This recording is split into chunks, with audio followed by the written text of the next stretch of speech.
Good afternoon, everyone, and welcome to the session to the panel discussion Funded versus Bootstrap Cybersecurity Startups. We have our speakers, Mr. Rahul Sasi, who is the founder of CloudSec, Mr. Sahir Hidyatullah, who is CEO of Smokescreen, and our moderator, Mr. Vinayak Godse, who is the Vice President of DSCI. Over to you, Vinayak. Thank you, Srishti. Welcome you all for the first virtual event of a DSCI this year. And there's nothing better start than getting Rahul and Sai together to discuss on some of the interesting, probably debatable topic as well. We have seen this last month we published a report on cybersecurity startup ecosystem in the country, and we have seen more than 200 plus companies who have cybersecurity products now, and that report is out there, and that tells us how the cybersecurity startup ecosystem is growing, and cybersecurity startups have been significantly rising in last 15 years of time. And we see trends in a multiple dimension basically. So apart from the startups coming and building solution in very diverse kind of area, they have been also trying to find market in India and other parts of the globe. Some startups are getting investments as well. We keep now record of investment happening in cybersecurity across the globe in India as well.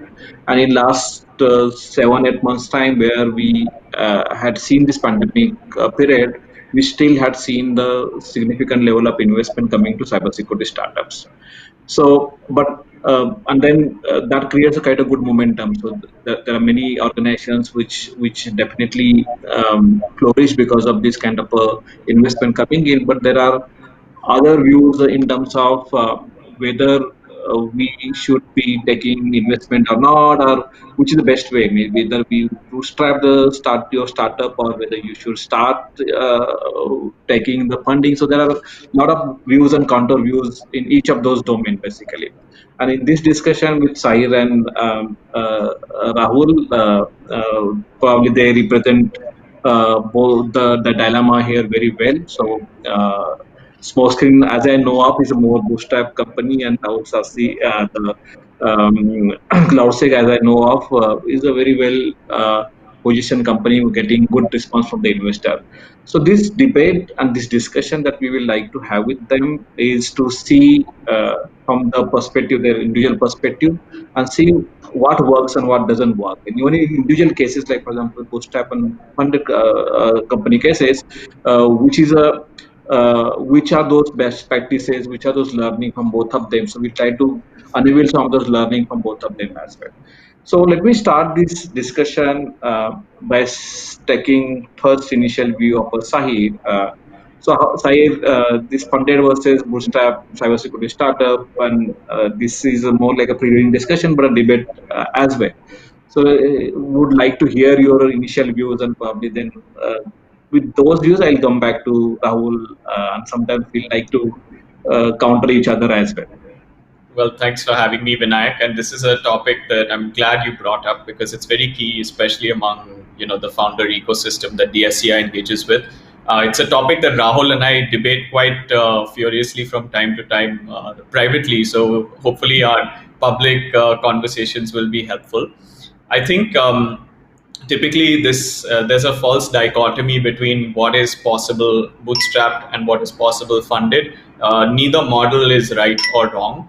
My personal view is, having always started bootstrap companies, is that your optionality on raising funds doesn't go away as long as you're growing and as long as you're succeeding in the marketplace. However, what can sometimes happen is that the counter side is if you raise too early, you dilute too early, you may lose some amount of control on your vision in the early days of the company, and you may, while a lot of folks would tend to say VCs do bring focus, in some cases that can also sometimes take you away from some things where you're figuring out your product market fit, where your focus is your customers and your product. Those are kind of the areas that worry, that sort of worry me in the bootstrap phase. So the way I see, I'm stealing a page from, I think, the Zora founders book, where they talk about the inflection points of companies. You have 0 to 1 million, then you've got 1 to 3 million, 3 to 10 million, 10 to 50, 50 to whatever, right? And when you think about it, if you can get from 0 to 1, which is typically founder-driven sales, then at 1 you probably get your first proper sales guy, some semblance of sales process. You get from 1 to 3, then 3 to 10, and that's when you start needing to think about scale, because primarily where you're going to be putting your money, whatever you raise, is towards ramping sales and marketing. But till you figured out that product market fit, your GTM, how do you sell, who do you sell to, what are you selling, until you figure those pieces out, I say if you can get by without funding, it's good. Obviously, product ecosystems require a fair amount of capital. They have gestation periods. In Smokescreen's case, it was pretty straightforward for us. I mean, in the early days, we took very, very, very low salaries. That was one. So very, very strong discipline on costs. But more importantly, we were able to balance funding the product development with some amount of consulting, which can also lose focus, but we were able to successfully do that. So that's just my view. I'll probably let Rahul chime in on what it is like when you got the other side of the table. Yeah, but just before the event started, I was talking to Sahir. The difference between starter and bootstrap company is Sahir has less hair and I have more hair. So, I mean, by the way, I extremely respect Sahir and what they have achieved. They have been bootstrapped for almost 7 years, actually, close to 7 years, by the way, right? Yeah, and it's a very, very commendable achievement. The stress with that is, right, in my approach, we bootstrapped for the first 3 years, then only we took angel and then second round of funding. Some of them did not announced yet as well. The problem is that you need to have focus at any stage of your startup, right? Focus is very important. If you are distracted, one distraction is that when you're bootstrapped, you need to get money from your customers and then pay your team, right? Or like Sahir said, product has, you have to build the product first and then only you can sell it, right? At that point, until that period of time, you need to depend on some other source of income. In Sahir's example, you need to depend on services. So in my perspective, that is actually good and bad. Good is because it's going to give you're going to figure out a lot more things bootstrapping than when you're funded, right? You make a lot of wrong decisions when you have money, but you don't make wrong decisions when you don't have money, because you're thinking more and a lot more when you don't have anything. But the problem with that approach is you want to focus, right? In our case, we want to focus on the product. It doesn't matter if someone else is going to get some equity in the company. It doesn't matter we have to dilute. We need to be a company who doesn't take any services, rather focus on building the core of the product. In order to achieve that, what does it take? Well, in our case, we had to actually raise the fund. And that was the only reason. So again, first 3 years we bootstrapped. After that only we took, rounds of funding. Again, the idea was that I want to focus on the product at this point of time, because 3 years we have spent time with the customers. We know what they want. We know if we can build this, we can make money. Right now is the time to take funding and don't worry about anything else and focus on the product. So this was the approach we took. Again, there's nothing like one is wrong and the other is right. Okay, it is all based on which is right for your startup, and every startup is different. Okay, you can't build one startup by simply following the rules and principle of the other startup. You need to have your own culture and your own methods of doing things. Over to you, Sahir. I mean, yeah. So let's little bit deliberate more this on Rahul. So how much time you took in terms of building that first version of product which can be taken to the client? Yeah, in our case, it actually took 6 to 7 months. Actually, I would say roughly 6 months. And this is very interesting, right? When we built the first prototype and we took it to our customer, we did not even have a bank account, because we are very tech focused. We are just building the technology and the product. And we showed it to our product and the client was like, I want to pay. Give me this license. Mm-hmm. And then we quoted a number. He was ready to pay the number. And we sent a proposal. And he agreed to the proposal. That's when he understood we don't even have a bank account. Mm-hmm. Because we haven't registered the company yet. Mm-hmm. We're building the product. And then it was like, a big delay which happened.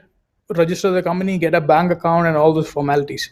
Mm-hmm. It was funny. At the same time, as a tech, I come from a tech background, right? And one of the things I understood is there are a lot of things you don't know, right? And you need to have people who can tell you what to do in these stages. It can be investors or your co-founders, right? If your co-founder knew about all these things and has built a company in the past, well, great. If you have someone really senior who has done these things, part of your founding team, then great. If you don't have any of these things, I thought, well, it's good to go to an angel who knows these things, these simple formalities, so that I can focus on the product part. Yeah. So yeah. And this was like earlier you were doing your own job and then you thought about developing a product, and then you had So I mean, while doing my job, I was actually an invited speaker to almost 25 plus conferences around the world. So I go to all these conferences, and I go to all these booths. After I give my talk, I go to these booths, and these booths have people, right? And every booth is run by a company sitting in the US or UK, but there is always an Indian guy or an Asian guy in that booth, which made me think, what is stopping us Indians or Asians building world-class product and selling it to the world? So this is my only thought while working, by the way. How can we build a great technology? I'm not thinking how to build a great company, right? I'm just thinking how to build a great technology so I can sell it to everyone, or which will be used by everyone. Because my thought is very narrow at that point of time, I'm not thinking about the compliance and legal and even registering a company, right? I'm not even thinking about all those things. Yeah. Again, silly things, by the way. You might sound it silly, but yeah, it's not just me. So many people have gone through these. So Sai, let's try to look at the journey that brought you to the product, disruption product that you have now. Say, so you started as a services company, right? Initially, Miss. And when did you start, and how does that landed to the idea of a product and development of product? So I'll shed some light there, Vinayak. So actually, it's now my third company, second that I founded and third that I've run. The earlier ones which I founded were services businesses, right? But when we set out to start Smokescreen in 2015, the idea was very clearly to be a product company. It was a product vision. We incorporated around a product vision. The services that we did were essentially ways to pay for POCs. So instead of a customer paying for a POC where the product was not necessarily ready, the services were not like, it's not like we were doing deception as the product and our services were ISO compliance. We were doing stuff on threat detection for the customer. In many ways, we were running the product to be as a service for that customer. So what we got to do is we got paid, right? While at the same time building the product. So we were getting paid for those POCs. A common problem that many funded and bootstrap startups face is, how do you get those POCs? The best way to get a POC is if you can articulate value to a customer in a service capacity and you say, look, I'm going to solve this problem for you. The customer doesn't necessarily need to know you're building a product around it. Maybe you introduce that to him. But you can start bringing money in day one, right? While still being focused. So you're still working on your core problem statement. You're learning from the customer. He's taking the POC seriously because he's writing you a check. And the greatest validation of anything that you're doing in life is who's going to pay you a buck, right? So that's how we did it. So yes, I ran services and consulting businesses for a number of years, and then since 2015, I've as Rahul pointed out, lost all my hair in a product company. Rahul raised a very good point on essentially all the stuff you're not good at, right? So like him, I'm a techie founder, right? So many of these areas were alien to me, right? I think one of the core aspects of successful companies is coachability of CEOs, right? If the CEO is not coachable, you're not going to be able to go beyond a certain point, right? What we were probably lucky with is very early on, we understood the importance of good advisors, right? So I have very strong advisors. Even today, my advisors are extremely experienced. They all hold equity in the organization as well, so they have skin in the game, and they helped me figure out the things that I didn't know. They helped me figure out global GTMs. They helped me figure out many of the pieces that typically we view as coming from the venture capital ecosystem. Now, my personal view is money is fungible, right? I mean, I can take money from Vinayak, I can take money from Rahul, I can take money from Sequoia Capital, right? The money is the same, right? What tends to happen is then often VCs will layer on the fact that they'll bring advice to the table, but typically what you find is, and obviously by painting with broad brushes here, right? While they know the basic models of how you'll go to market with a SaaS company, how you'll recognize revenue, they have all that, right? they don't have a monopoly on that knowledge. There are multiple people who have been owner, operators, founders before who help in that respect. For example, another one, Bikash Bare, right? Many folks here will know Bikash, right? Bikash was an early advisor to me. He helped me figure out like exactly what my GTM planning was. I remember I used to make these elaborate Excel sheets on projections, and I would take like 2 days to build projections. And then Bikash comes in and he shows me how he does it with ratios, and I was like, oh, okay, that's a much smarter way of doing it, right? So getting advice early on from people and get them linked to you is extremely, extremely helpful, whether bootstrap or funded, right? I think it's important to keep people's incentives aligned, right? Every time I see, say, a VC coming to us and saying, hey, we'll give you money, but you know what? We'll also help you with your US GTM and something. I'm sure they will, but I'm going to them for money, okay? They may not necessarily be the best people to advise me. There may be someone better, right? So for example, if I'm doing SaaS go-to-market marketing, maybe I want to have the world's best guy as my advisor, right? The VC may have someone, but he may not have the world's best guy. So we've been heavy on advisors. And what we did very early, which is something I'm proud of in Smokescreen, is you typically see that funded companies have governance because the VCs enforce governance, right? Smokescreen had a very strong ethos on governance and process early on. So, we have a remuneration and nomination committee that decides my salary. I can't decide what I pay myself. We've got processes. We have a strong board who takes strategic decisions. We hold our board meetings formally, things that many people just take for granted. We do all these things, which typically you would get from the VC. But if you're attuned, as Rahul said, if you're attuned to the idea that these things are important and you understand why they're important, there's no reason you can't build them yourself. Yeah. So, but one question which I would like based on this side is, so what you had been saying probably, how do you see? Is it a matter of chance that had really worked in your favor in terms of getting those kind of advisor and you reaching to them and they helping you with their advice, or a deliberate effort as well to set up that governance process? Yeah, sometimes, I want to answer that. I want to answer this. This is very important, by the way, right?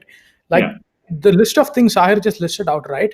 It's not, he was sleeping and God gave him all those advices. The only way he figured out that he needed 10 different things is he's constantly asking questions to 10 people. Okay. Bikash did not reach out to him. I'm pretty sure he reached out to Bikash. Correct me if I'm wrong. Like he's always reaching out to 10 people and telling man, hey, he's validating his own thesis, right? He's validating his own thoughts every day. And that's how it should be. Because you don't know what you don't know, right? How would you know things you don't know in the first place? The only way is to reach out to people who have done things and validate your thesis. When you validate your thesis, they will tell you, man, this is not how you do it. This is an alternate approach. Okay. And that is very important. Whether you're funded or bootstrap, you need to validate your thesis to 10 different people. Irrespective of how accomplished you are, okay, and as you grow, this is a fundamental thing which you need to. And this is where the advice things come, right? So I'm just trying to get in this discussion in such a way that, like, for example, what you both have been mentioning, so and that is to extent size is challenging that perception, basically, that so there is a individual way of doing this and individual effort of doing this thing, and there is a matter of also people and ecosystem helping that individual who is trying to do this one. So there's a exploration that individual does, and there is an institutional way. Means is the VC ecosystem is institutional way. By going to them, then this thing automatically happens to you. So I'm just trying to figure out this difference between institutional way of getting VC and early on, and then automatically things would happen to you because they will take care of this one. Or there as well, you have to struggle with this myth of, is it a myth that VC brings the governance, VC brings the discipline, VC brings the overall focus to market. So is this, and this happens in institutional way, is this a myth or reality? Yeah, no. So I'm sorry, Sahil, I'm taking this up. You can do things cheap and you can do things expensive also. Okay. Sahir has figured out a way to do things cheap. Okay. Sahir does not pay anyone else any fee, right? He has figured or convinced them to help him free of cost. That's a skill on its own. Okay. In my case, I have to convince them that, well, you be my shareholder, right? You take a portion of my winning and give me these advices. So the point I'm trying to make is you can do it both ways, right? If you have the ability to convince people to give you free advices, free information, you can still execute it. If you don't have that capability in the earlier days, well, then you have the alternate approach. You have to give someone to something, and in return, right, you can take their advices. Syed, correct me if I'm wrong. So, Sai, please help me understand. There is a basic liberal economic principle of somebody's interest should get served, right? And those interest comes with somebody, you offering something to somebody, and they come ahead and they help you basically. So that's the one important thing. And second part is the institutional way of achieving this basically. Means your way is definitely very important, because you as a individual who understand all of these things, you take that effort and you understand those effort. But that may not be true with somebody very focused on building the product. Somebody who is very focused on developing technology, he or she may not be very well versed with what needs to be done to make it successful enterprise. In that case, the VC may probably add value to the way somebody is working on. I think 2 points to that. I'm a huge believer in skin in the game. So, for example, the free advice I get, and Rahul's absolutely right. I leverage my network of friends and a lot of well-wishers who've kind of figured stuff out for us. Every single person I've taken advice for where I really care, they have skin in the game. So all my advisors have some sort of equity in the company, or if I'm taking advice, I'll pay professionals to do it, right? Because otherwise, advice is free, right? It's like fresh air, right? So I think definitely ensure the advisor has skin in the game, right? I've typically used for advisors, I've used the FAST template, Founder Advisory Standard Template, which is available online. It's a 2-pager. It defines the roles of the advisor. It defines responsibilities. It defines equity that you can have. And I urge, pretty much anyone on this call, everyone needs advice, right? So at some point you're going to get advisors. You may as well choose and work very hard to get those people. Find the people you admire the most in the world, and try to get them as your advisors if you believe in them, right? And then I've been very lucky in that respect. My advisors have worked exceptionally hard for me, right? So there's definitely luck there. So I definitely believe in the principle that the person who is advising you should have skin in the game, or you should be paying them. Otherwise, the advice is essentially it's on balance equal, right? That's point one, right? Yeah. And I think the second part is. And this is probably unfair to the VCs, right? I believe philosophically that the way the world is moving is that anyone who is a broker in that sense, and it's a terrible word to use for VCs, right? But they hold funds on behalf of somebody else, right? And they invest those funds in you, and they have a time limit in which they need to return that money to somebody else who's trusting them. They have a fiduciary obligation to invest it and look after their money, right? I believe broking models start breaking down as information becomes more freely accessible, right? So in the old days, if you wanted to know how to, execute a channel strategy, for example, it might have been maybe, I assume, more difficult for you to figure that out. Nowadays, it's probably possible for you to find someone who can help you figure it out. The crucial part is, do you have the money to pay the people who can advise you? So one is obviously equity, right? So if you're going to cut, say early stage, you're going to cut like 15, 18, 20%, whatever you cut to, say, angel for that in advice. What if you cut a couple of percent to an advisor and a set of advisors? You're cutting back dilution. There's still skin in the game. They're advising you. They don't have control, right? So unless you choose to put them on your board, they don't have control. So you're in control of your destiny in those early stages of the company, which at least for me is very important. But at the same time, you're getting the advice. What do the VCs have a monopoly on? They do not even have a monopoly on money. If you think about it, I had a lovely conversation, I don't know if he's on the webinar today, with Narsingha Rao, ex-EY partner, right, who's running his own startup now. And he was talking to me about the idea of patient capital, right? He was like, VCs are impatient capital for good reasons. That's their model. In X number of years, they want you to return the value of the fund. They're investing in 20 people. Most will go boom, and they want maybe 20% of those guys to pay them back, right? And they're going to come back to you for that return in 6-7 years. They're not, that's their job, right? To return on investment, right? There are other sources of funding. You can consider debt funding, right? Might be possible.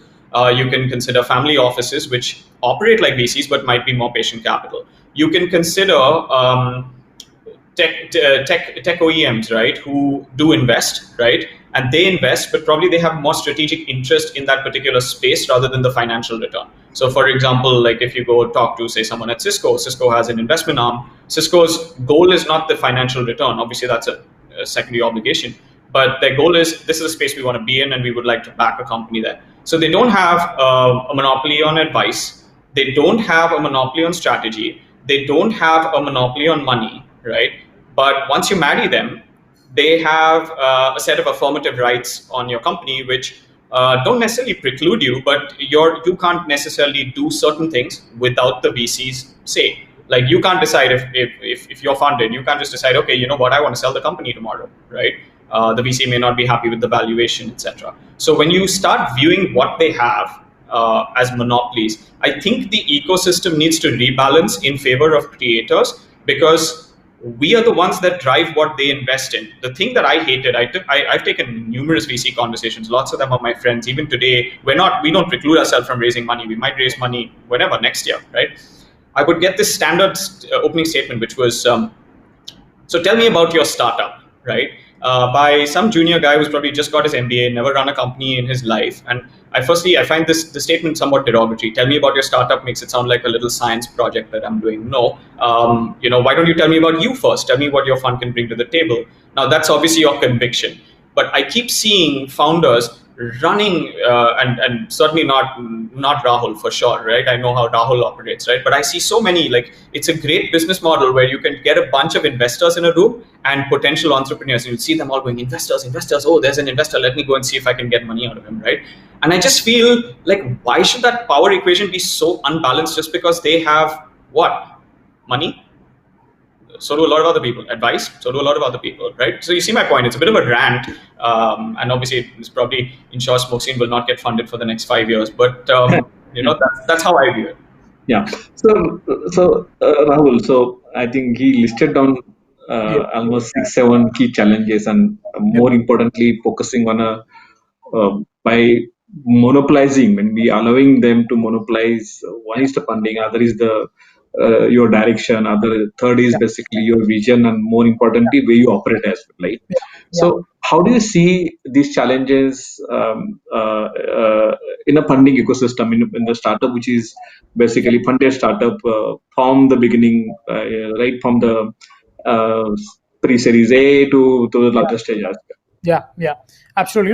What Saib said is absolutely correct. And the solution, by every problem he listed, is actually absolutely correct. The solution is actually the way investors evaluate you. You need to evaluate the investors also, right? I'll tell you the pre-series A round. We had 4 term sheets actually, okay, and we did not close it immediately. We spent close to 6 months spending time with each of these investors, understanding whether there are ideological similarities, product vision similarities. Where do you want to take this company? Do they also believe in that vision of yours, or are they just trying to make money? Of course, everyone is trying to make money, but do they really believe in your struggle to reach there, right? So the way they are evaluating, you need to evaluate them as well, and you need to work with them. It's not like you get the first check, you just run with the money, okay? That's even now let's come to solution. Let me understand challenges. Let us understand the challenges that you see in the VC community, basically. So, like Savi mentioned some of them, basically. So, what challenges basically you had seen in the overall this last 3-4 years of cycle? No. So that's what I said, right? Let's say there are 100 plus investors who invest in India. By the way, this is the minimum number. There's much more than 100 plus investors. Out of the 100 plus investors, whatever Sahir mentioned is actually a legitimate concern. That exists, but that doesn't exist for all the 100 people. We don't have a statistics to say that, well, 20% this exists or 30% exists, but it exists for a fraction of the people. Yeah. Okay. On top of it, you are asking what more, right? Well, I'll give you a very simple example, by the way, right? Opera browser existed before Chrome browser even existed. Opera was the first browser to be even on mobile phones. Even before Internet Explorer or Chrome even thought that we should have a browser for mobile devices, Opera existed. Opera was founded by a bunch of investors. Opera went through a stage where they were not able to figure out their revenue potential, right? How can we make money out of this? The only way they were making money out of was Google. by Google setting their default search engine as Opera. Eventually, what the investors thought that, well, this market is super small, we can't make much money. And then they started going around and telling people that this company is for sale. Or this, very precisely, they kind of build a rumor saying that Microsoft is acquiring Opera. This created a panic situation inside Google because Google is funding Opera. Okay, if Microsoft is going to acquire Opera, Google is going to have a significant market crash.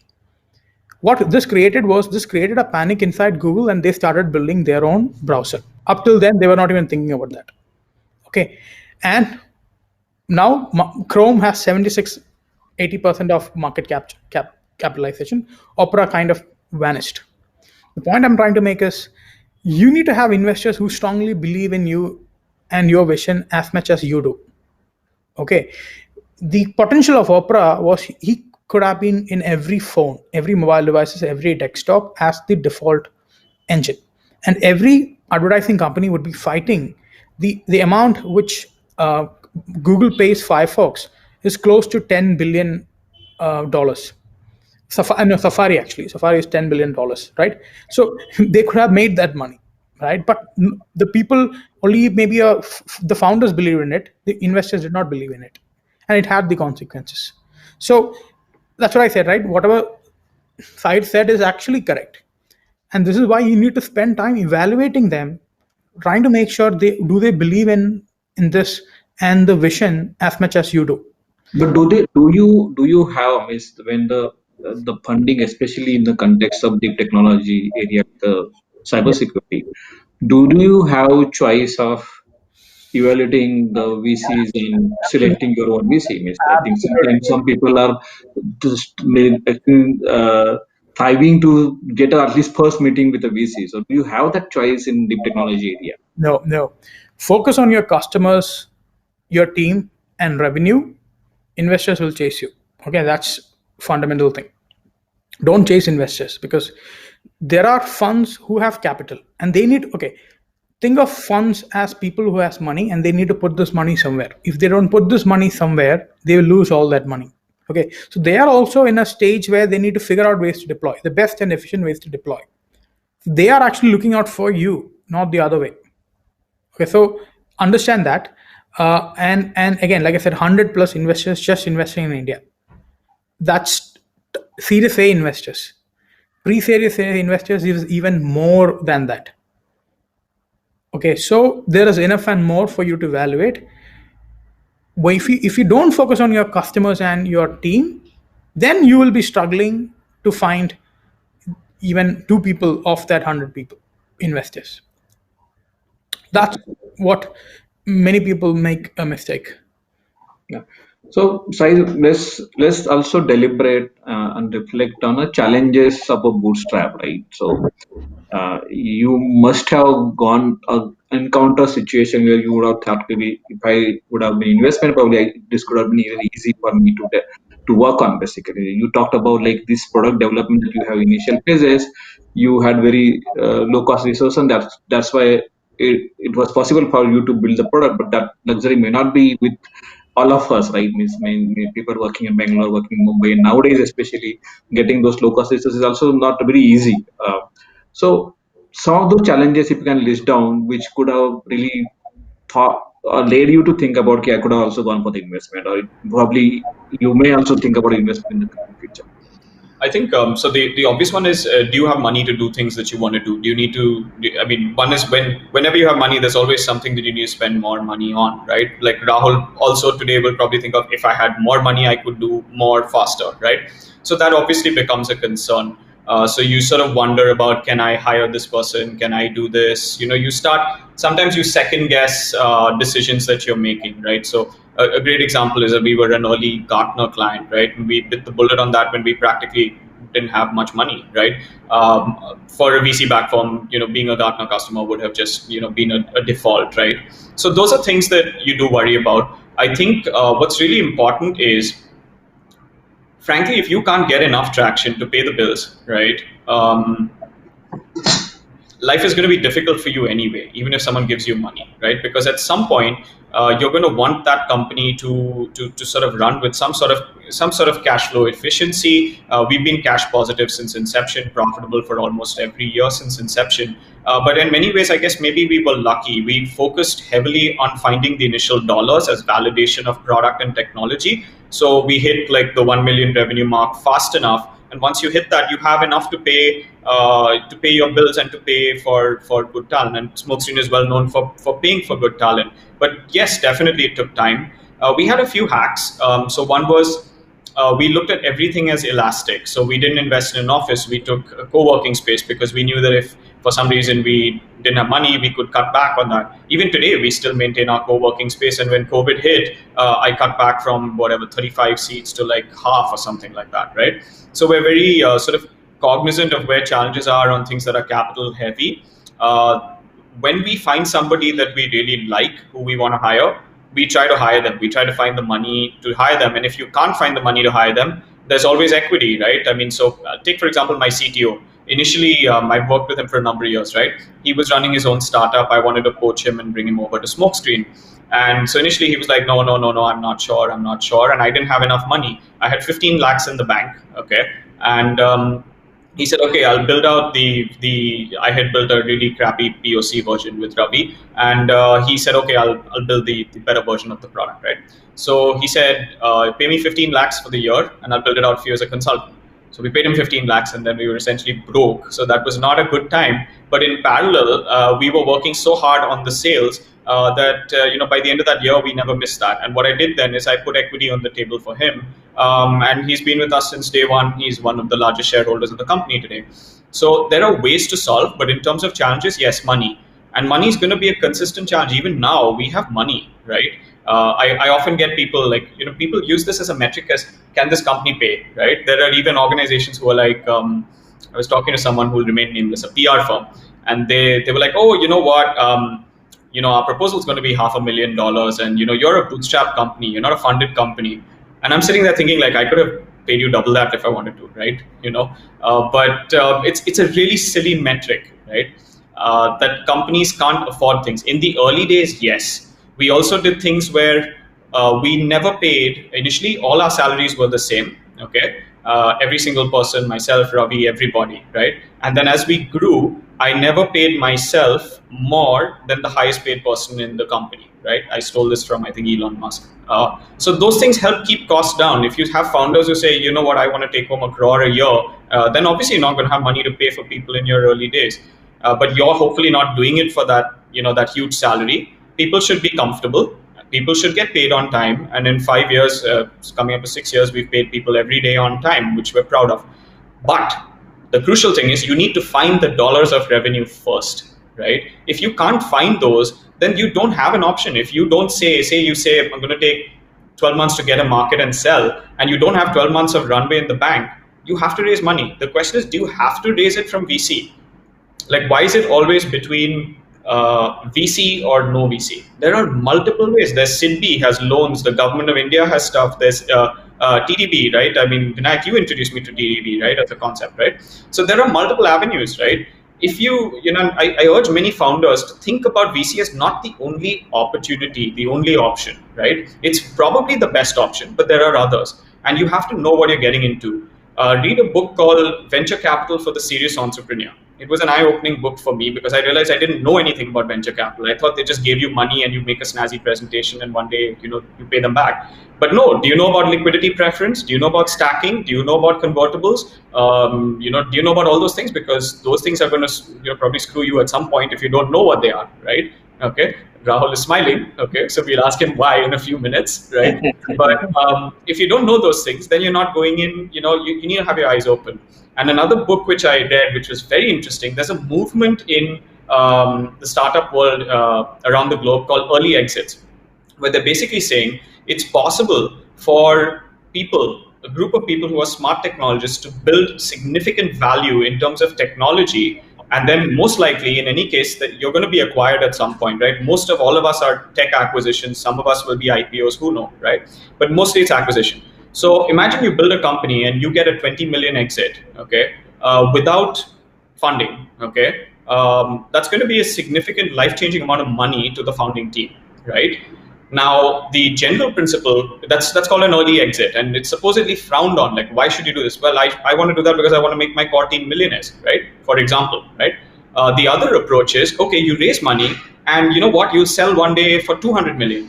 But guess what? After all your dilution, I forget what it was. I think the median amount of money that founders made was the same, right? You'll make, say, 10 million in one case and 10 million after walking that journey. Who's getting paid? Sure, you built a $200 million company. That's significantly valuable. And I want to build a $200 million company. Otherwise, I would have sold earlier, right? But my point is, these are conversations that the ecosystem does not talk about, because the default thinking is that venture capital is the only route to succeeding. It's almost celebrated. The day you raise money, it's obviously a cause for celebration. But I have seen founders who come and they're like, we've done it, we've raised money. Dude, the journey is just beginning. You've just started. It's not the end, right? And probably I'll give Rahul some airtime on this because I'm. And then, so Rahul, I think these are very interesting point to take you to, right? So, Yeah. So one is you talk about evaluation of the VC, but there another thing which I talked about is to understanding nuances of the investment, right? And Yeah. sometimes people look at that glamour, look at that Yeah. big news of investment and Yeah. the glamour and the kind of attraction about getting investment, but there are a lot of nuances which would land you in some trouble, basically. So can you throw light on this? Yeah, so Sahir very specifically spoke about the term sheets which you receive, by the way. This is the offer, right? In the term sheet, they will list down all these things, whether it's a convertible or, how many years do they expect to give them a return? What is their expectation out of this deal, right?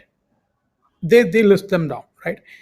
Understanding them is very important, by the way, right? And this is why I go back to cultural understanding, and the term sheet understanding is very important.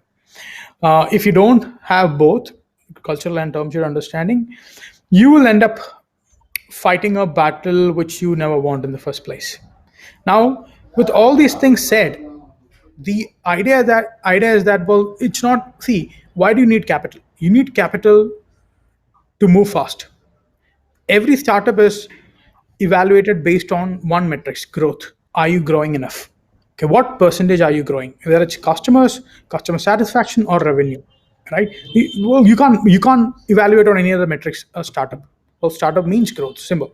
Now, what do you need to accelerate this growth?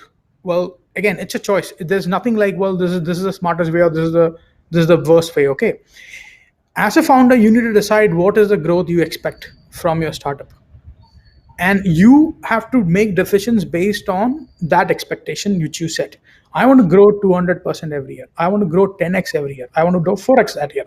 Whatever you decide, you need to reverse track and say, well, these are the 10 things I need to make it happen. Whether I take funding or whether I convince a customer to pay me upfront 2 years, whichever it is. But it's all based on where do you want to get into, which is where you start first. In my case, I was very clear that I want to grow the company least 4x every year. That's my least. But can I do 8x is the best. It's like the amazing thing. And what do I need to do this, either the 4x or 8x or meet in between, is where my strategy was all devised on. And for me, going to SIDBI or some of the options which Syed mentioned wouldn't help me reach those X growth. So the point here is that it's all based on what do you want, where do you want to see your company, and at what stage, what year, and you devise a strategy. Again, there's no right or wrong. It's all based on what you want, because you are in control, right? This is what you want. It's not what the society want or anything, right? This is what you want. So devise your strategy accordingly, and then figure out whether it's the VC path, whether it's bootstrap path. All those things are absolutely correct. So do you have scare that eventually you would also get into that dilution mode where company may be growing, but at the end of the day, you may not, with this exit, you may not be probably getting the same what Syed had talked about actually. Yeah. Oh, by the way, Syed and I both, in the process of the journey, there's always companies who will give you offers of buying you out. Okay, and we both are in the stage where we have got enough offers. But then you also know where you can take the startup to. right? And you also know at that stage what is the amount you will eventually hold, right? Again, that's what I'm saying. If you don't plan this properly, you will end up losing.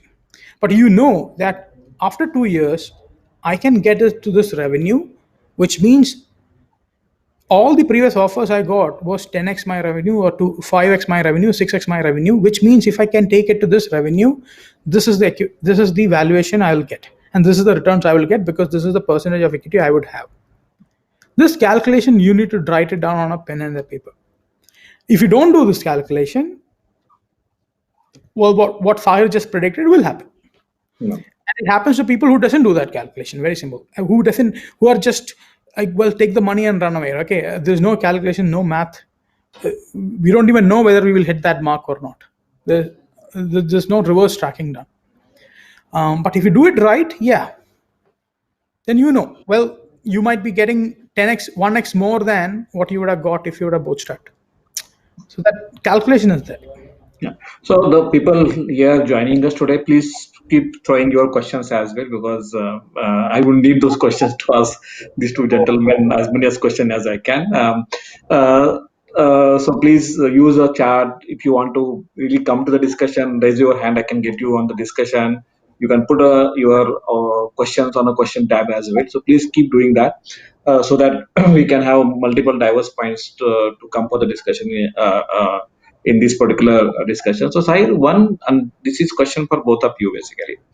So one is the market is very competitive, right? And the area that you work may be very competitive as well. And for example, reception is the one, the market that Rahul serves is also very competitive market. And there is a global competition, right? And global competition and then taking the share in the market basically requires you to really put a lot of your effort and a lot of scale yourself, right? So how much the competition really drives you to think about such kind of, because if your competitor has a significant investment, means we are seen in both of your cases, your competitor, global competitor, had significant level of investment. So would that really hamper the idea of remaining bootstrap for a longer duration of time?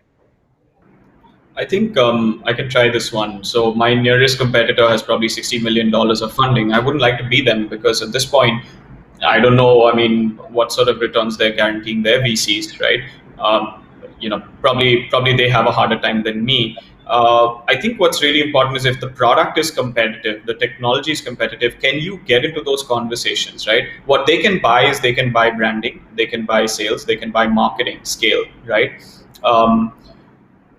Those things are hard to compete with, right? But there are different models. I'll give you a perfect example. Last year, we switched ourselves. We said, okay, competitively, we'll be completely cloud native, SaaSified. Most of my competition are old school, boxes and, different way of selling, right? We switched over to an inside sales form of selling, etc. This was a competitive advantage. It makes our deals faster. It makes us able to deliver the same technology as my competitor, maybe at a fraction of the cost, right? So I think being competitive in the market is perfectly possible being bootstrap. I think the definition of the word bootstrap is really important. There's a difference between being bootstrap and not being funded. My typical definition of bootstrap is the really early years where you're trying to get to the first dollar of predictable revenue. That's when you're bootstrapping. After that, before the VC world, showed up, what was this called? It was called running a business, right? Like you talk to any Gujarati entrepreneur, right? He's running a business. He's got funding from his family or something, right? But it's running a business. Your unit economics are in place. You make something for 100, you sell it for 200, right? And then you decide what you do with the other 100. Do you reinvest it? Do you give it to the shareholders? Whatever, right? So running a business with firm unit economics, as Rahul said, can be slower in terms of your ability to tap the market. But typically, I find many organizations tend to overestimate the fact that they're out of the game. They think, oh, this guy has so much money, he'll be in so many conversations. You can be in those conversations. Let's take specifics in cybersecurity. You don't have to be at RSA conference spending $100,000 at a booth. You can be like Rahul. Look at Rahul, how he worked the speaker track, right? He's known across the globe because he's spoken at conferences on the strength of his knowledge, right? So people know him. He's an influencer in that ecosystem. It didn't cost him money more than maybe the plane ticket, okay, right? So there are ways that you can get mindshare of the people who will buy across the world. Even more so in a remote working world, you can be sitting out of India, right? That's one. The second is that I think to compete is probably easier now in some ways bootstrapped, right? There are lots of people who don't like the cybersecurity mechanism where VCs pump in money and then the marketing goes and just says all kinds of rubbish, paints it as a silver bullet. Whereas you can have a much more real conversation saying, yes, I'm a smaller company, but I'm not beholden to a VC, I'm beholden to my customers, right? And there are very successful people in my space. Harun Mir at Things Canary is a competitor of mine, does very well, bootstrap, self-funded, profitable, great company. So I think it's important to understand that you can bootstrap, you can be profitable, you can be running a viable cash positive business, and then you can always raise money, right? So like take us, for example, we have conversations all the time. If we find something that we like and we have plans, we'll raise money. The thing is, if you raise it too early, which is in that bootstrapping period, you may be too early, you may dilute, you may not know what you're getting into, and you're getting married, right, to somebody for life, right? That's my core concern. I'm afraid I'll have to plug in a charger, so please give me a second. I'll keep listening in, but I need to go find a charger. Yeah. So, Rahul, so on this competition piece, means can you just help us? How does this investment really help you to really scale up? Yeah. Okay. First of all, if you think you're raising money to keep competition out of bay, well, then that's a stupid strategy, by the way. Okay. One of the things I tell my team members every day is, if you know that we will fail 1 year down the line because of a decision we are doing today, we better fail today. Okay. There's no point failing 1 year down the line because we are wasting an year of all our time, right? So don't make decisions thinking that I'll make it right eventually. No, make it right today. That's point number one. I'll give you a very simple example, right? People often when they take funding, right, they undersell their solution. They used to sell the solution for 10 lakhs. Now they are like, let's sell it for 5 lakhs because the competition is also selling the product at 9 lakhs. No, you build something valuable. Focus on building value. Okay, don't focus on your competition and then underselling the product, because eventually what will happen is you undersell the product for 5 lakhs, which is eventually sold at 10. You would lose eventually, right? So it's easier or better to lose today than lose eventually. So that's one fundamental thing we keep fighting, and it's a big fight, right? I mean, we have, when you have money, you can easily undersell, but then you lose. Right? A fundamental mistake everyone makes, and we're very, very, as an organization, right? We're very like fighting every day. No, this is our price. This is what it costs for us to make. It has value, and people want it. We will only sell it at this price. Yeah. And big mistake, by the way. Second is hiring. Okay. Well, people are like, well, now that we have money, let's hire the next guy from this big company. Okay, just because he was hired at Google, now let's hire him again, because Google assume that Google has done all the evaluation, and we want to trust Google's evaluation and bringing him on board. And whatever he is getting paid there, let's pay him there. No, you have to you need to start looking at your capital as the most priced commodity, and you need to start spending. Well, can you save 1 lakh by recruiting a smart guy from a small company? He has the equal amount of skills, but it needs to spend time, right, to find those people. And again, many start about the mistake as well. Then they randomly start throwing money to anyone and everyone, not just big companies, anyone and everyone who might not be skilled enough, and bring them on board. We spend so much time in recruitment, and if you are in CloudSec, you would hate us as a company because you're constantly, everyone is rejecting everyone. Again, it's not that they are not good or anything. It's just that as an organization, we are like, these are the kind of people we want to be with. They might be good at another company, but might not be good at here. So spending your capital efficiently in recruitment is also important. So again, 2 points. If you're thinking you can spend your money to outbeat competition by underselling, you will lose eventually. Well, no point. You think you can hire any sort of people because you have capital? That's also a bad strategy. People always give this example of Google giving great incentives. Okay, Google in 2000, when they started, the first 4 or 5 years of the company, they were not paying high. They're paying on equity. Eventually, like 10, 15 years only, they started doing all those big incentive things. Yeah. So I think I'm now started getting some of the comments and questions here. I'll pick up some of them for the discussion here. So Said, you mentioned about one book. Can you just repeat that book's? You already wrote it here actually. Yeah. Okay. So it's a venture capital for serious entrepreneur is the book Yeah. name that I talked about. So you talked about various different strategies, right? And there is one important somebody is put here is the strategic partnership that you enter into, right? And that could be one strategy to deal with this monopoly of a VC. So how does that play a role actually in growing or also getting your product adopted basically? Sorry, I'm just trying to clarify the Question is question. how important are the strategic partners in growing the pie?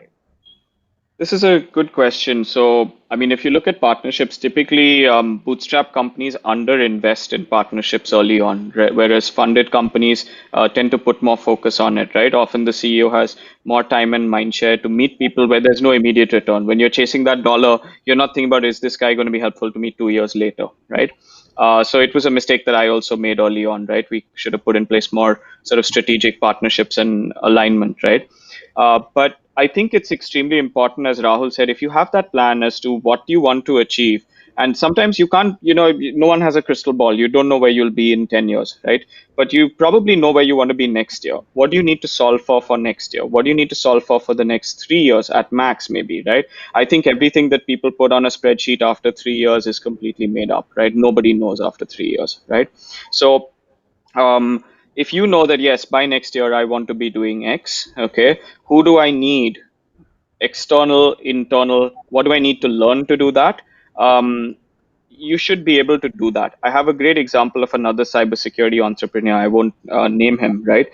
This guy basically was sure that his market was in the US and he wanted to move to the US, okay?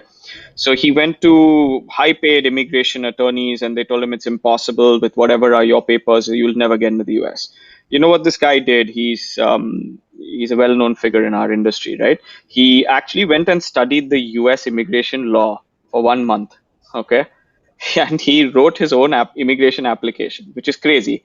And he got in like 1 month later, right? Okay. So there are very few problems. I know it sounds very like idealistic, right? There are very few problems that are not solvable. Money solves a lot of problems, but it creates a lot of other problems. And you have to be very cognizant about the fact that if you think you have a way to solve it, money is probably not the only answer to solving it, right? So partnering with people, great idea. There's a great company which many people don't think about, Bitdefender, right? It's an antivirus company, but no one really thinks about it. Bitdefender was completely bootstrapped, self-funded, profitable, making hundreds of millions of dollars of revenue. They've taken money now, right? But very solid business, and they focused on an OEM path. They said, okay, we won't beat Symantec, we won't beat McAfee in the straight market, but they OEM'd, and practically, I don't know how it is now, I'm a bit out of date on it, right? But all your security products that have an antivirus had Bitdefender's engine in it. So, there are different ways you can slice and solve this problem. And I think the onus is on us to view money as, yes, we need money, but what do we want to do? And is money the only reason? Once you have the money, what will you do? Okay, I give you $5 million tomorrow. Does that make you successful? No, you still need the plan, as Rahul aptly pointed out, right? And if you can't solve those problems without money, then absolutely go get money. But bear in mind that I think it was Vinod Khosla who said, right, that 90% of VCs, and Vinod Khosla is Khosla Ventures, right? Okay. So he said 90% of VCs add net negative value to startups in terms of their advice. It's very interesting coming from a VC, and Khosla Ventures is an interesting VC because I think they also have a thing where anyone who wants to become a partner in the firm has to go and work at a startup as an operator for 1 or 2 years and then come back. Because the last thing you want is you raise money from some person. After the checks cleared, suddenly the equations changed, and there's some random person who's just done their MBA telling you how to run attack surface management, shadow IT, deception, whatever it is. And sure, he may have great ideas, but at the end of the day, you need to have conviction in yourself that there are things that you know that hopefully the rest of the world does not know, which is your secret sauce. So there is one question here, and I will like to contextualize that question for this discussion, and this is to Rahul.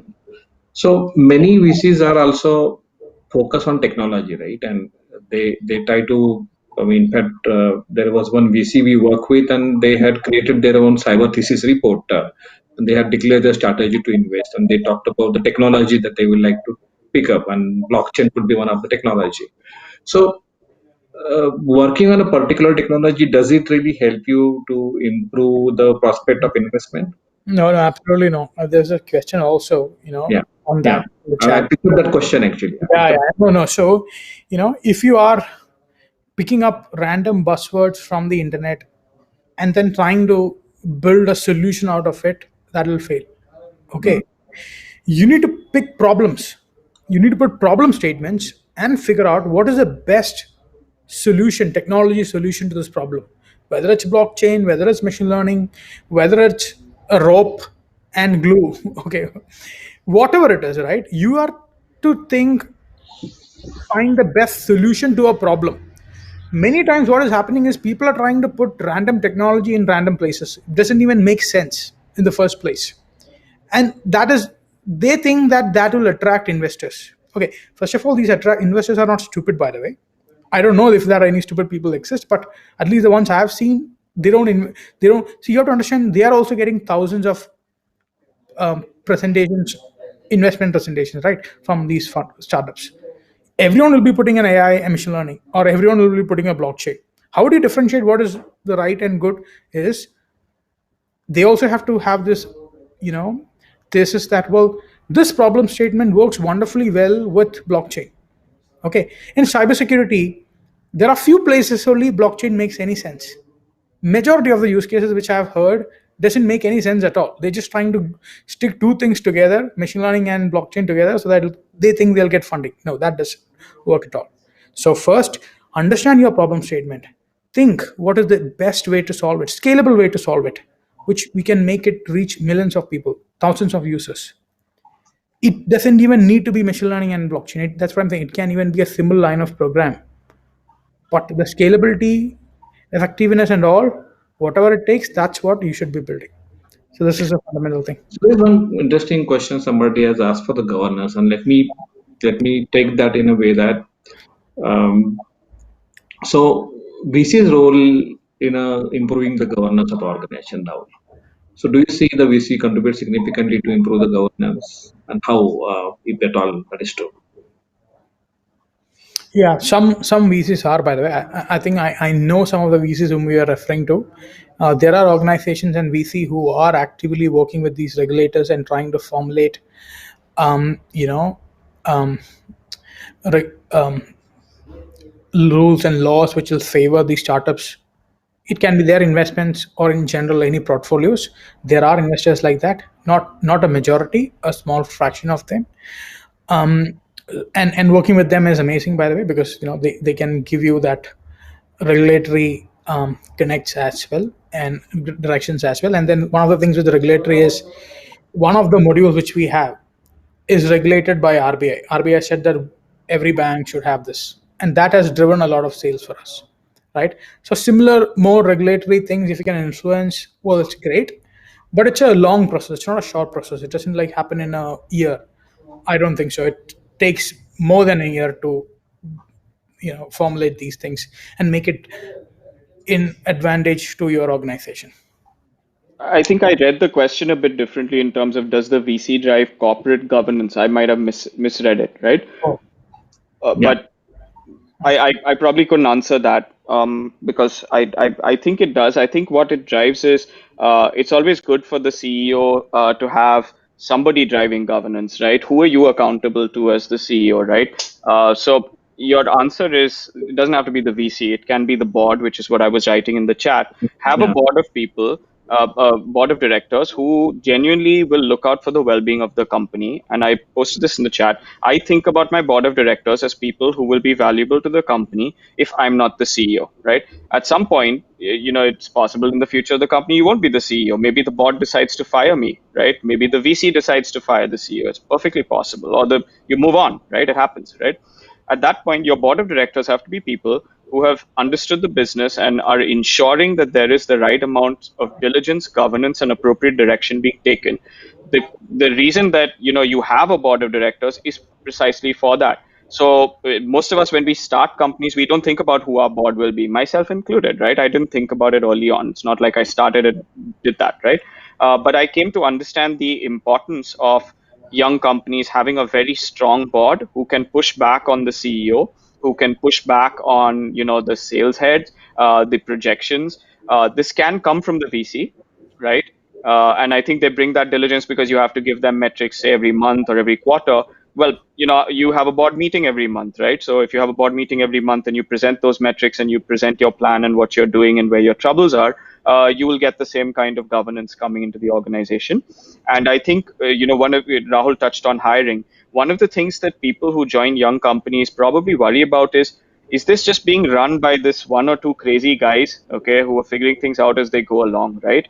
The second you bring in the fact that, look, compensation is going to be dealt with by somebody who's even handed and experienced, things like ESOP grants and equity. It's not just that somebody likes Sahir, so he's my best buddy, so I'm going to go give him stock. No, it's going to go through my board, right? So having the board is super crucial for bringing governance. The VC comes onto your board, probably puts some people on your board, and therefore you get that governance as part and parcel. But the two are not mutually exclusive. Again, no monopoly on it.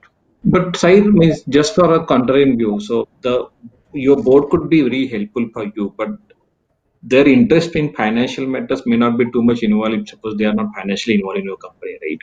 So the financial reality sometimes pushes a lot in terms of delivering the result, basically.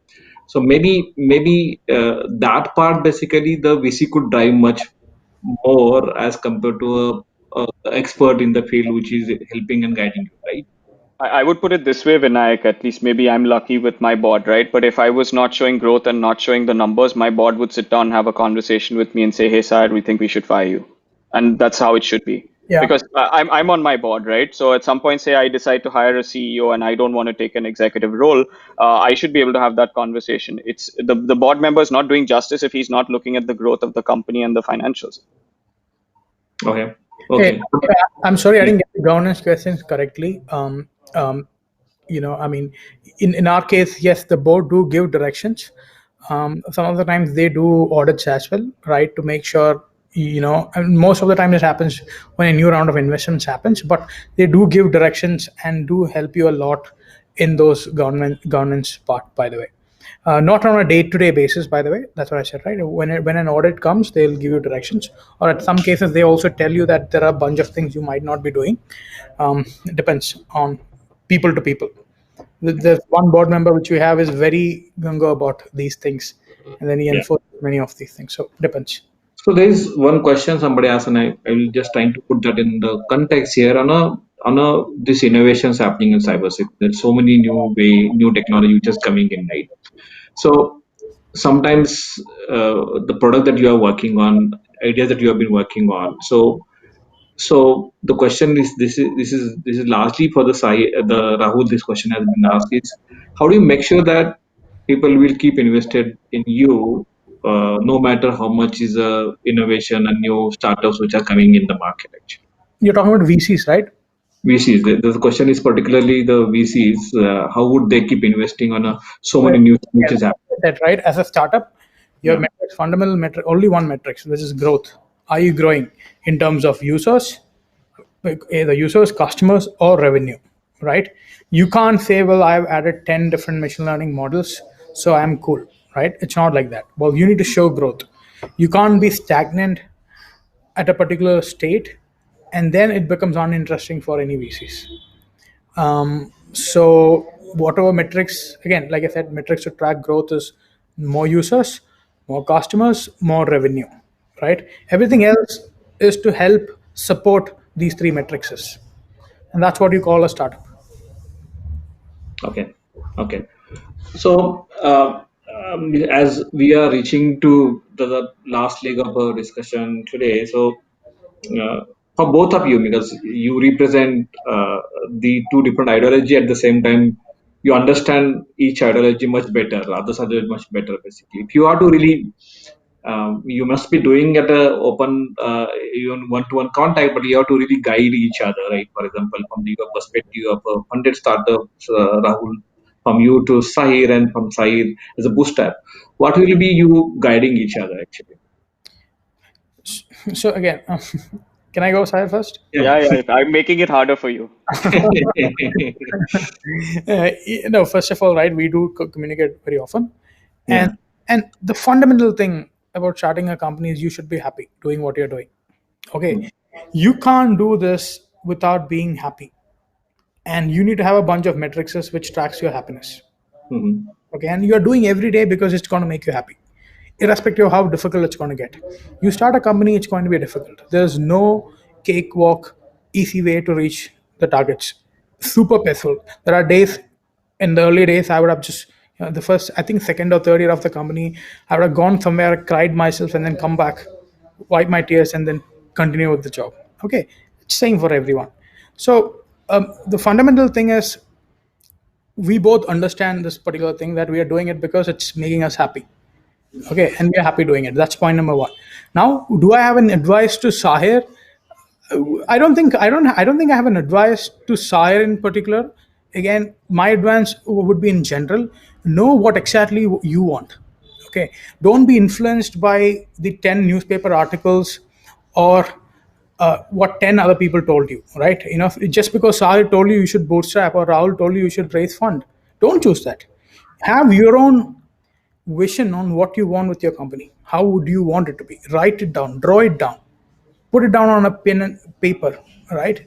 Read it aloud, re-engineer it, have that vision set, and then execute it. That way, you're not following what someone else followed, rather, you're following what you want to follow, and you will be more happy doing this. I think those are really, really, really good points. And in some ways, Vinayak, uh, CloudSec and Smokescreen are very similar companies, and Rahul and I are very similar-minded founders. And when we talk, we often discuss very similar matters, and we have similar views on them actually. So, I mean, I obviously can't give him any advice because he's already funded, so I can't say go back in time and don't take funding. He's just going to laugh at me, right? But I think again to the broader audience. The whole idea that you start this for a reason, which is what Rahul was getting to, there's a sense in the industry, there's tremendous imposter syndrome, especially when you're doing something completely new. You don't know anything. Everybody's counting on you. There's people whose salaries you're paying. There's investors. There's your family, right? This is all pressure points, as Rahul pointed out. There's customers, obviously, right? Um, at some point you need to understand why you do this. There is no shame in saying, you know what, I don't want to build $1 billion business. I want to build a lifestyle business which pays me 3 crores a year, and I'm going to sit on a beach for 3 months. Yeah. That's a perfectly viable model. Okay, it's a perfectly viable model to say, you know what, I'm going to build this to as much as I want, and then I'm going to figure it out. Or it's perfectly viable to say, no, you know what, I'm going to be the next Google, and therefore I want to go as fast as possible to 1 billion, right? I want to be a unicorn. That's a very, very, very, very personal decision.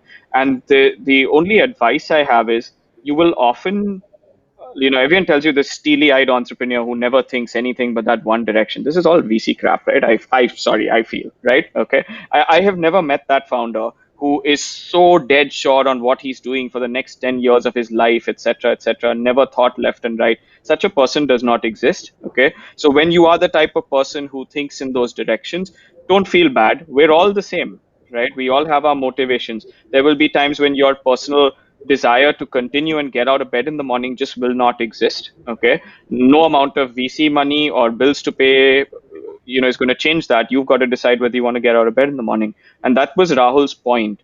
The ecosystem is designed to make it seem like you have to have money, you have to blow up so fast. There's books like blitz scaling and all, very good books, right? But just realize that those incentives may not be your incentives, and don't assume that you cannot succeed in any other route. Part and parcel of doing this on your own is to think differently. And Rahul's a hacker, right? So he understands this well. I think every time you're presented with these decisions, you think about it differently and say, maybe everyone is not right. It's a very difficult thing to say, right? But maybe that's not the path for me. And if you can do that, I think you'll have a lot more fun. You'll build a business which you love much more rather than somebody else loving it, and good things will happen to you. So, Sair, as we are with you, and probably this would be my last question because we are just towards the closure of this discussion. So, what you started some 4 or 5 years back, right? And now we are into 2021. So do you think the situation would have changed a lot in last 4 or 5 years? And if anybody has to start something, which way out of this will work? Means if you have to guide somebody coming to you, then what will be you guiding to them by looking at the situation, by looking at what transpired in last 4 or 5 years of time? Means I'm saying from the context of like now VCs are more ready, the knowledge is also available. You can use these approaches, both of these approaches to not get yourself bullied by the VC, or you can strategize this much more. So how do you see if somebody is starting now and they want to take it ahead? So which way that they should be traversing their journey from now? I think the way or the sort of overarching advice is let them find you. Okay. Um, Okay. Instead of you having to go to them, if they can find you, that means you're doing something right. They've heard about you. I got the maximum interest from the VC community after this sounds like a shameless plug, but the SCI's innovation box, right? Okay. Maximum interest, like hundreds of calls and whatever after that, right? I became friends with all of them. I'm in regular touch with them, but they found us.